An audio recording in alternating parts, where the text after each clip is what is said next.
Fala galera, bora para mais um vídeo do canal Igual Nós Mesmos. E quem não é inscrito, se inscreva para não perder nenhum conteúdo. Vamos do concurso 1007 da Loteca, estimativa de prêmio de 1.500.000.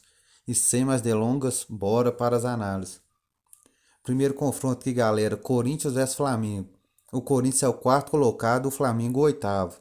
Nos últimos confrontos aqui, 5 vitórias para o Flamengo e nenhuma para o Corinthians. Nosso palpite, coluna 2, Flamengo. Sport vs Londrina. O Sport é o nono colocado e o Londrina o oitavo. Nos últimos confrontos, 2 vitórias para o Sport. Nosso palpite aqui, coluna 1, Sport. Red Bull Bragantino vs Avaí. O Red Bull Bragantino é o 14º, o Avaí o 11º. Nos últimos confrontos, 2 vitórias para o Bragantino, um empate e 2 vitórias para o Avaí. Nosso palpite aqui, coluna 1, Bragantino. Criciúma versus Vasco. O Criciúma é o quinto colocado, o Vasco o segundo. Nos últimos confrontos, 2 vitórias para cada. Nosso palpite aqui, coluna 2, Vasco da Gama. Sampaio Corrêa versus Ituano. O Sampaio Corrêa é o 12º colocado e o Ituano 14º. Não temos aqui históricos de confrontos aqui. Nosso palpite, empate. Fluminense vs Ceará. O Fluminense é o sexto colocado, o Ceará é o 15º. E jogo de despedida do Fred, hein, galera? Nos últimos confrontos aqui, uma vitória para o Fluminense, 2 empates e 2 vitórias para o Ceará. Nosso palpite, coluna 1, Fluminense.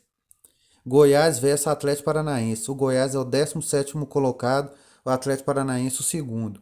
Nos últimos confrontos, uma vitória para o Goiás e 4 para o Atlético Paranaense. Nosso palpite, coluna 2, Atlético Paranaense. Coritiba vs Juventude. O Coritiba é o 12º colocado, o Juventude 19º. Nos últimos confrontos, uma vitória para o Coritiba, 2 empates e uma vitória para o Juventude.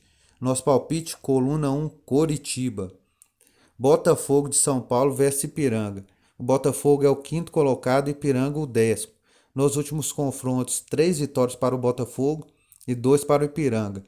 Nosso palpite, coluna 1, Botafogo. Atlético Mineiro vs São Paulo. O Atlético Mineiro é o terceiro colocado, o São Paulo o sétimo. Nos últimos confrontos, 2 vitórias para o Atlético Mineiro, um empate e 2 vitórias para o São Paulo. Nosso palpite, coluna 1, Atlético Mineiro. Fortaleza vs Palmeiras. Fortaleza é o lanterna do campeonato e o Palmeiras é o líder. Nos últimos confrontos, 3 vitórias para o Fortaleza e 2 para o Palmeiras. Nosso palpite, coluna 2, Palmeiras. Santos vs Atlético Goianiense. O Santos é o 10º colocado, o Atlético Goianiense 16º. Nos últimos confrontos, uma vitória do Santos, 2 empates e 2 vitórias para o Atlético Goianiense. Nosso palpite, coluna 1, Santos. Volta Redonda vs Mirassol. O Volta Redonda é o 12º colocado, o Mirassol é o primeiro. Não temos históricos aqui de confronto aqui, galera. Nosso palpite, coluna 2, Mirassol. Cuiabá vs Botafogo. O Cuiabá é o 18º colocado, o Botafogo o nono. Nos últimos confrontos, uma vitória para o Cuiabá, um empate e uma vitória para o Botafogo. Nosso palpite, coluna do meio, empate. Ô galera, para aumentar nossas chances aqui, galera, vamos colocar 5 duplos, serão eles. No confronto de Corinthians e Flamengo, nós vamos colocar coluna 1, Corinthians. Criciúma e Vasco aqui, galera, nós vamos colocar Criciúma. Sampaio Correia e Ituano, nós vamos colocar Sampaio Correia. Botafogo de São Paulo vs Ipiranga, nós vamos colocar empate. E por último aqui, galera, nós vamos colocar no Cuiabá e Botafogo. Botafogo. Ô galera, quem gostou desse conteúdo, deixa aquele like e bora pra cima e fique com Deus.